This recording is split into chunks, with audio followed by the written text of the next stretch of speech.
Hola Álvaro, buenos días. Buenos días. No, definitivamente que creo que no es el tiempo. Yo lo que considero que lo oportuno hubiese sido que esto siguiera durante el mes de enero, ya a través de una metodología, buscando la aprobación correspondiente, ¿no?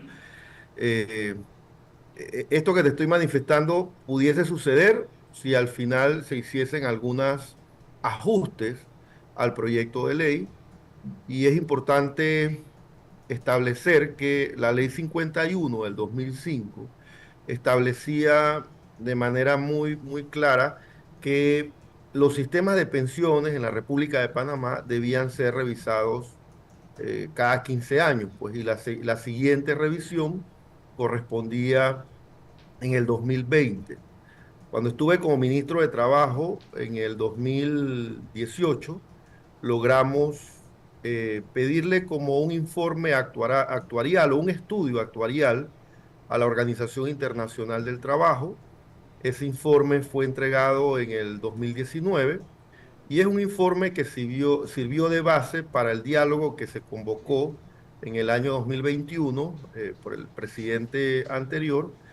Yo, como diputado de la República, envié una serie de consideraciones a esa mesa y luego en el 2022 la OIT hace otro segundo informe actuarial y bueno, llega el presidente Mulino, no llama a una mesa del diálogo, lo que llama es como una mesa, como una conversación con todos los sectores y en donde de 10 propuestas presentadas por todas las organizaciones, porque estos diálogos, como tú muy bien refieres, debe de hacerse en presencia de las organizaciones laborales o las organizaciones sociales, el sector empresarial, que es el sector productivo que genera los empleos, y el sector gobierno. En todos los países del mundo, las reformas a las pensiones se hacen a través de diálogos tripartitos y a través de esos tres actores se logra entonces presentar las modificaciones que deben de hacerse. Esa metodología no se utilizó. Lo que se utilizó fue una metodología, una mesa abierta, donde todo el mundo manifestó su punto de vista de manera técnica, porque yo sí pude tener acceso a los informes presentados por parte de la empresa privada y por parte de otras 9 organizaciones. Al final fueron 10 propuestas que se presentaron en esa mesa que el presidente convocó. 9 optaban por un sistema mixto o por un sistema de cuenta solidaria y uno propuso el sistema de cuentas individuales. Al final se redactó el proyecto y yo, por ejemplo, lo he manifestado de manera muy clara. El sistema que propone el señor Mon, porque siento que al final es el único que defiende esta propuesta y a veces siento que puede pasar hacia la terquedad, eh, no ha resultado en muchos países, que es el sistema de cuentas individuales. Durante el año 2005, que se hicieron las últimas reformas en este país, diríamos que ese fue un sistema, cuando se dice como un sistema que estaba de moda, Álvaro, o sea, todos los países estaban dejando el sistema solidario para entrar al sistema de cuentas individuales, pero diríamos que desde el 2014 a la fecha, más de 32 países volvieron al sistema mixto o sistema solidario, que es el sistema que te permite que los cotizantes del presente colaboren o de manera contributiva ayuden al fondo para que se pueda sostener financieramente las pensiones del futuro. Es un principio que quizás a algunos no gusta, pero es el principio universal. El principio de la seguridad social no es un principio de ahorro privado. El principio de la seguridad social principalmente se basa en la seguridad, en la solidaridad, perdón, y a lo que tú me vayas preguntando, con mucho gusto, te voy a ir ampliando sobre los nudos que yo considero que hay que desamarrar en ese proyecto de ley 163 para que pueda avanzar y pueda aprobarse, porque ese es otro otra coincidencia que tenemos todos, que sí se debe aprobar en algún momento esta reforma al sistema de pensiones, pero no en el modelo que nos han presentado y que ese modelo precisamente debe recibir algunas modificaciones. Vayamos al grano. ¿Cuáles son esos nudos críticos que tenemos que tratar de desenredar?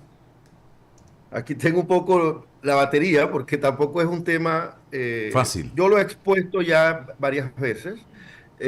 Aquí el plan del proyecto 163 exige una modificación fiscal. Eso es algo importante, ya lo decía la OIT en los dos informes, que parte del problema de las pensiones en Panamá es que decir lo mismo ya lo sabemos, el sistema colapsó financieramente, entonces hay que establecer, y lo que han optado otros países es como un tercer pilar, los cotizantes aportan, los trabajadores, los empleadores también aportan, pero hay un tercer elemento contributivo que es lo que el Estado puede aportar. Y eso entonces se va a un gran fideicomiso solidario que significa darle sostenibilidad financiera. Entonces, ¿qué dice la OIT? Hay que reflotar el fideicomiso a través de acciones fiscales que no signifiquen precisamente un impuesto al consumo, a los contribuyentes, sino que de la diversidad de las actividades económicas podemos implementar alguna modificación fiscal. Ellos lo que dicen es que para darle sostenibilidad financiera al IBM hasta el año 2045, nosotros debemos de aportar como país 1,8% del PIB, 2% del PIB, perdón, eso es más o menos 1.800 millones, es más o menos. Por eso es que en el proyecto de ley hablan de 1.200 millones, porque el gobierno está reconociendo que para que esto tenga sostenibilidad, tiene que haber una contribución por parte del Estado, pero entonces no manifiestan de dónde vendrían estos aportes. Eso es un poco delicado porque hay que manifestar de dónde vienen esos aportes. Entonces, yo empezaría que lo del fideicomiso es importante, con eso coincidimos con el gobierno, se coincide con la empresa privada, se coincide con el sector sindical, entonces aquí habría que buscar las fuentes. La primera fuente que el proyecto de ley manifiesta son 300 millones de los excedentes del canal, yo creo que en eso no hay mayor discusión. Hay que fijar otros impuestos. Por ejemplo, todas las concesiones públicas del Estado, perdón, todas las concesiones que el Estado ha dado sobre servicios públicos deben de ser revisados. Esto es solo hacer un proyecto de ley e incrementar, diríamos, un porcentaje. Aquí yo propongo 1,5% anual. Las, las ganancias anuales de las empresas públicas, pensemos, por ejemplo, Tocumen S.A., TESA, en estos días había una de estas empresas públicas que hizo una fiesta navideña a pesar que el presidente había manifestado un decreto que estaban suspendidas. Entonces, esas empresas públicas sí son sostenibles, sí generan recursos al presupuesto general del Estado y tienen excedentes. Ahí se les pone, si son 12 empresas públicas, 10 millones de dólares anual, serían 220 millones de dólares más al fideicomiso. Proponemos también, por ejemplo, un impuesto a los juegos de azar, máquinas tragamonedas y servicios conexos. No sé si tú recuerdas que en la administración que yo fui ministro, vino la idea de pagarle el CEPADEN a más de 600.000 trabajadores, había que recolectar 342 millones, buscar una fuente de financiamiento. Nosotros entonces impusimos este decreto que después la administración del presidente Cortizo lo suspendió. Si tú le impones 5,5% a este sector de la economía, que no es casi nada por la cantidad de riquezas que genera, eso es más o menos 60 millones de dólares anual. Las concesiones metálicas, cuando hablo de las concesiones no metálicas, no metálicas, perdón, me refiero a las areneras, a todo lo que tiene que ver con piedra y que después te la convierte en un derivado para hacer casas y todo esto. Bueno, esas concesiones son privadas, son sobre tierra pública, sobre bienes públicos. Entonces a esa también establecerle un impuesto de 3,5%, esos 35 millones de dólares anual, Álvaro. Mira que la ley 51 actual en el artículo 101 establece que hay que establecer también otro impuesto a las telecomunicaciones concesionarias de fibras ópticas. Desde el 2005, ese artículo 101 nunca se implementó. El mismo señor Dinomón, el día que expuse en la asamblea, me lo manifestó. Entonces, ahí hay otro dinero u otro recurso. Se dice que los activos en desuso que tiene la caja del Seguro Social, Álvaro, ascienden a más de 5.000 millones de dólares. Yo no sé si cuando tú pasas San Carlos hacia el interior y ves hacia la izquierda, todas esas tierras baldías que están hasta el límite de playa son de la caja del Seguro Social. Mm. Entonces, al final, hay muchos modelos de empresa pública, de concesión de administración, de uso, de usufructo, que al final podrías también establecer una entrada al fideicomiso. Y ahora suma todos los bienes que tiene el Estado en desuso. ¿Te acuerdas cuando existían las áreas revertidas, que se implementó una medida para que panameños que quisieran comprar bienes en esas áreas, al final eso se hizo más o menos bien, pero el Estado es muy rico en bienes a nivel nacional, entonces tú también puedes hacer una subasta, una venta, que las cosas se hagan bien y se pudiese también establecer más bienes para ese fideicomiso. Ya se probó que el sistema financiero de préstamos en la caja del Seguro Social es rentable, pero es competitivo para la banca privada. Entonces, tiene que privar más los intereses del Estado.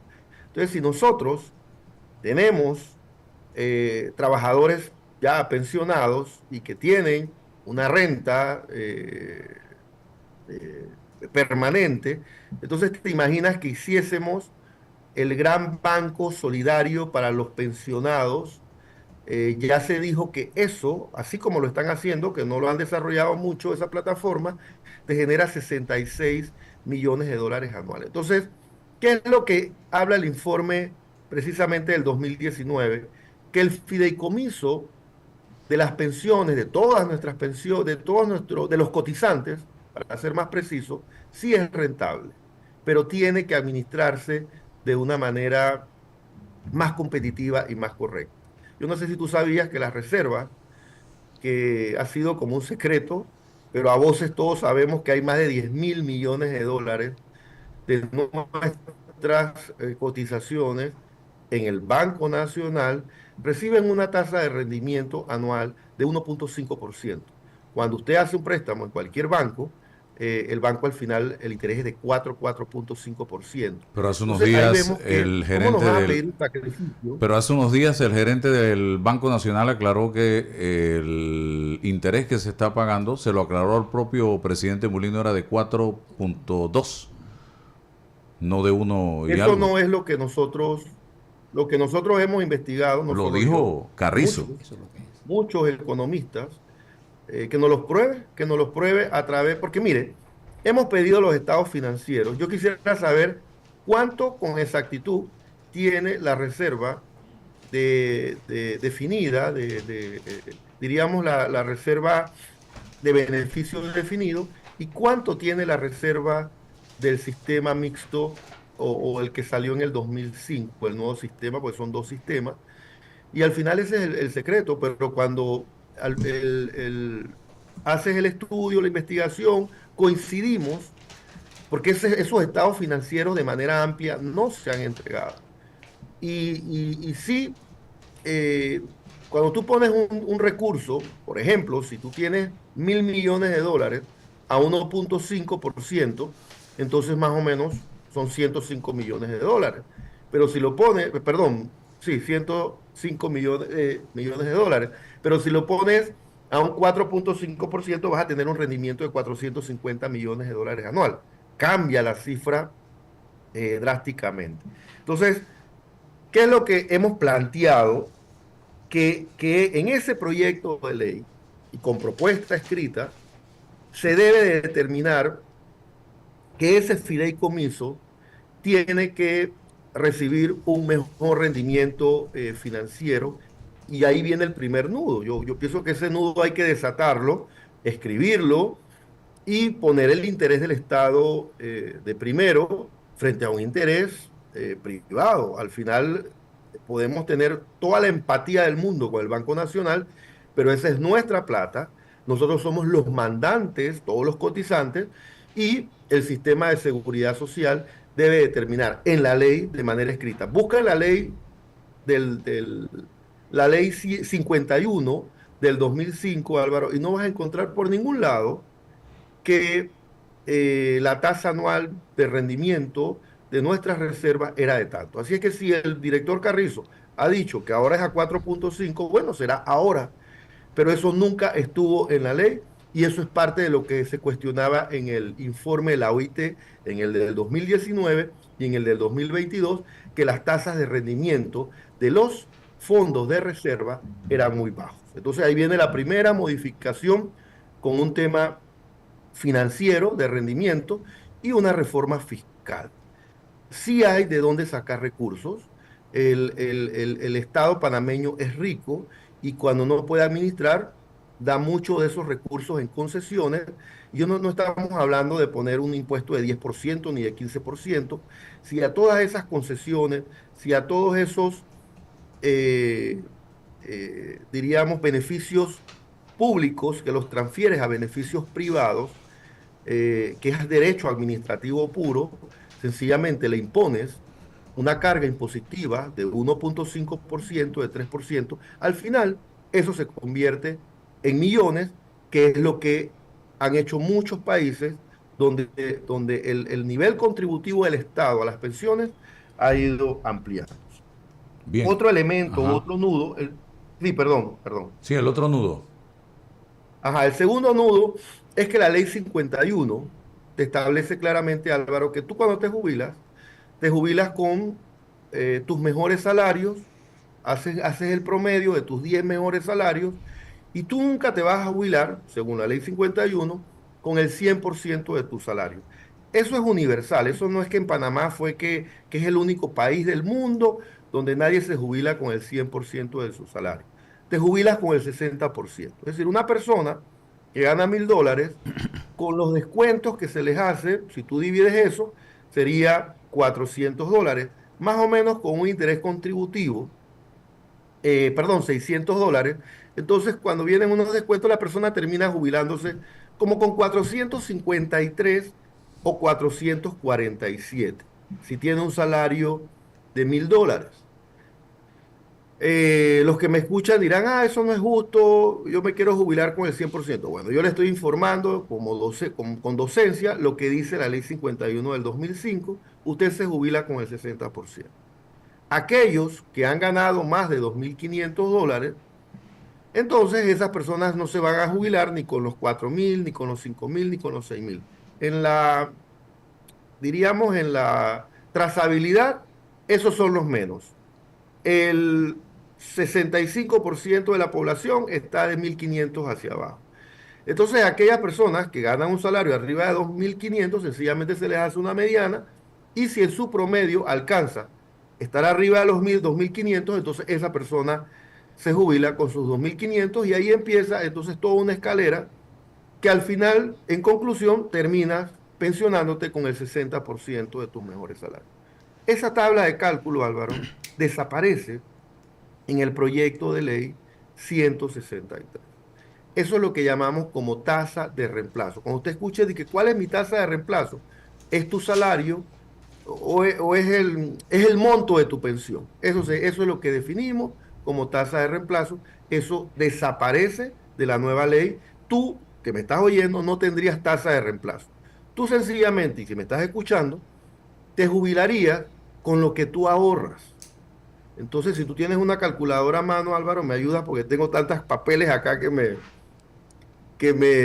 acuerdo una vez que estabas entrevistando a alguien y se le cayó un Mm, poco de papeles. mm. No puedo tener tantos papeles aquí en la mano porque este es un tema muy técnico. Si tú me ayudas allá, si tú tienes un salario de $1.000, tú estás pagando a la Seguridad Social con la nueva ley, más o menos entre lo que te va a pagar el empleador y todo el mundo, todos los que pagan, tú, el empleador el que contribuye, sería más o menos 18%. Así que tú estarías pagando $180 mensuales. Ujú. Cada mes es una cuota. Lo que dice la ley son 240 cuotas, que tampoco lo dice, pero, y ahora vamos a ese punto para explicarlo bien. Entonces, cuando tú multiplicas 240 cuotas, son 20 años. Entonces, tú multiplicas ya 180 por 240. ¿Cuánto te da, Álvaro? 100. 43.200. Ajá. Ese es tu ahorro. El que ganaba $1.000, ese es el ahorro, 43.200. Entonces, ¿qué dice la ley? Que tú tienes una expectativa de vida de 20 años.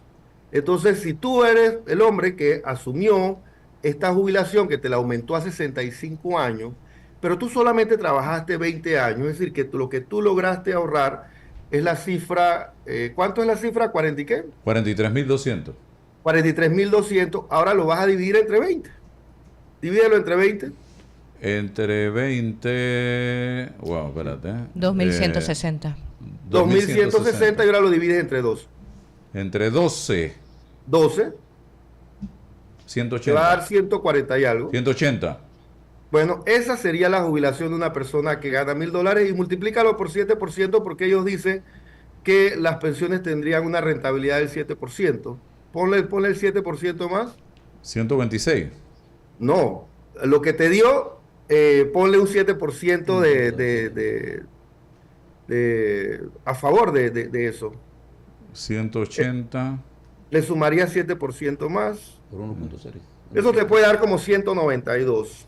¿Ok? Si trabajas, 1.7. no sé si me voy explicando, si trabajas 20 192. años, 192. entonces mira que la ley 192 sería la tasa de Con reemplazo 60. de ese Ujú. trabajador que ganaba $1.000.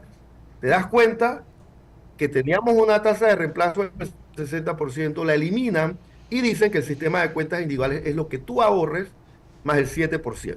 Ahora bien, ¿por qué ellos dicen que tú mismo te impones tu tasa de reemplazo?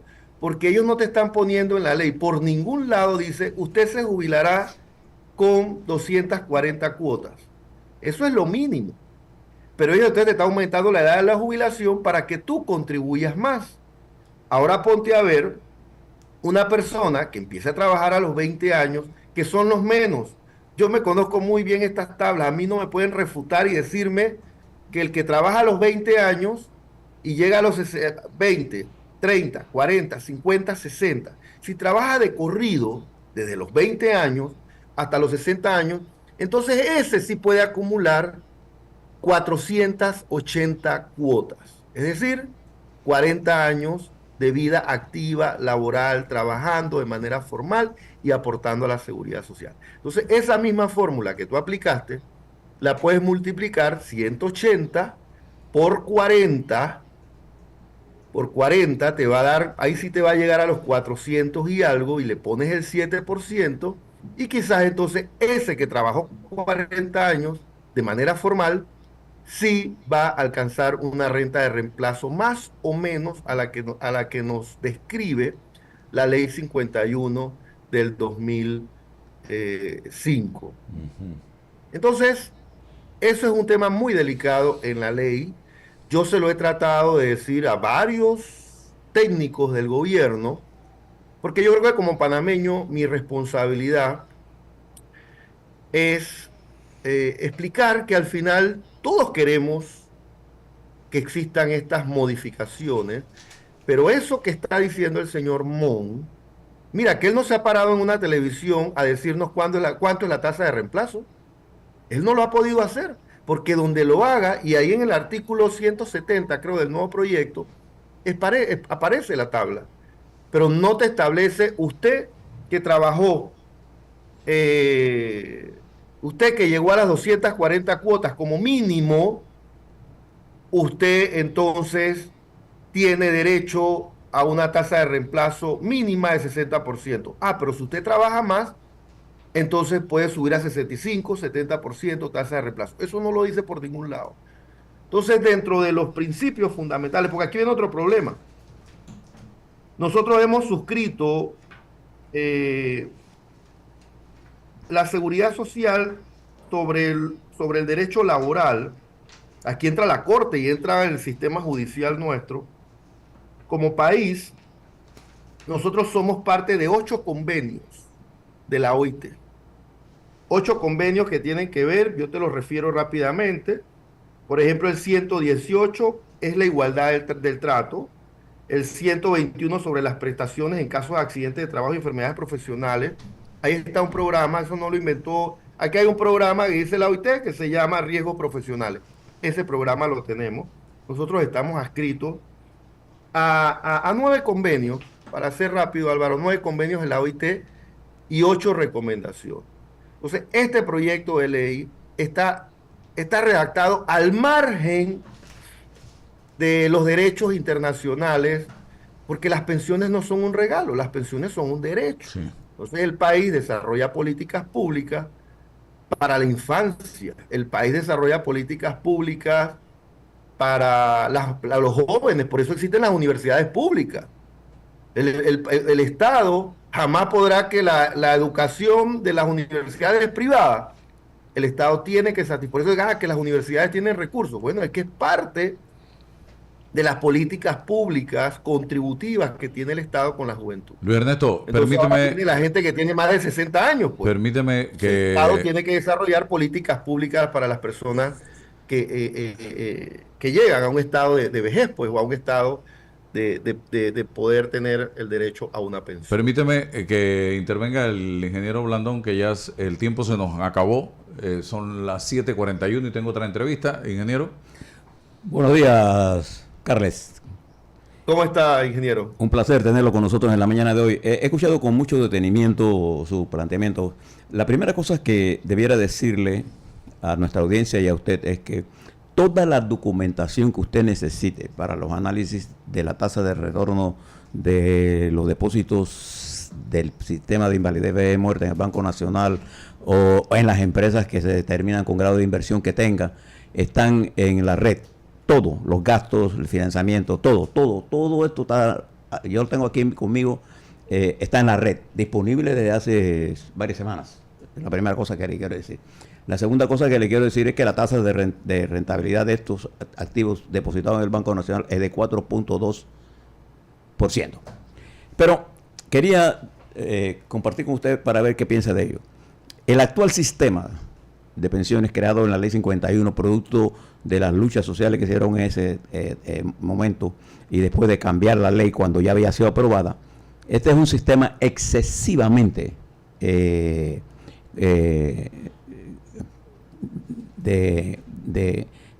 los desembolsos que hace al asegurado son excesivos para lo que aporta. Por eso se ha producido este déficit. Y la pregunta es, ¿usted está consciente de que este déficit afecta en corto plazo? El problema es que yo necesito un sistema... Permítame. Necesito un sistema de sostenibilidad fiscal en largo plazo.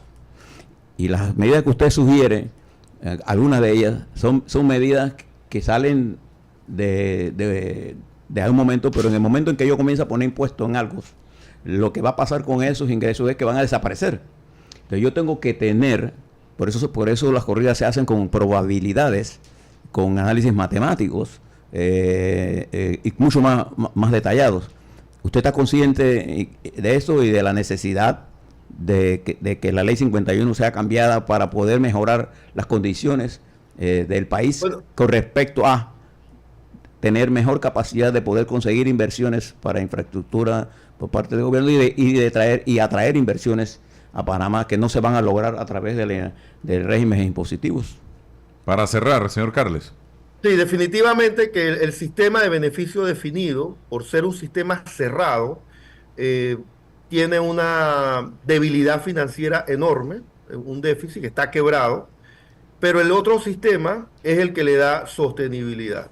Sobre el tema de la renta de reemplazo o la renta de retorno, como le querramos llamar, o tu pensión, eso sí es un tema que debe de advertirse como algo que no se le está haciendo claro a la población y que yo sí siento que si se desata ese nudo, el proyecto puede avanzar. Sobre el nivel contributivo del Estado, que advertía a usted, señor Blandón, a nivel universal, todos los países han tenido que implementar niveles contributivos y lo han hecho a través de reformas fiscales. Todas estas propuestas, que son como 15, Álvaro, tienen correrías numéricas, tienen proyecciones y no son impuestos que efectivamente van a tener un retorno hacia el contribuyente. Eso sencillamente hay que establecer una manera más creativa y eso es lo que quizás yo en lo personal le puedo advertir sobre el proyecto, que debió de ser más creativo en el tema fiscal, más creativo en el tema de sostenibilidad o rentabilidad financiera. Y yo sí coincido, yo escuché una entrevista de, por ejemplo, Ana Matilde Gómez, que creo que también habló sobre este tema. Coincido totalmente con ella en el otro punto que no te había desarrollado, que no es volver al sistema solidario de manera puro, pero la tendencia, señor Blandón, a nivel universal no es cuentas individuales.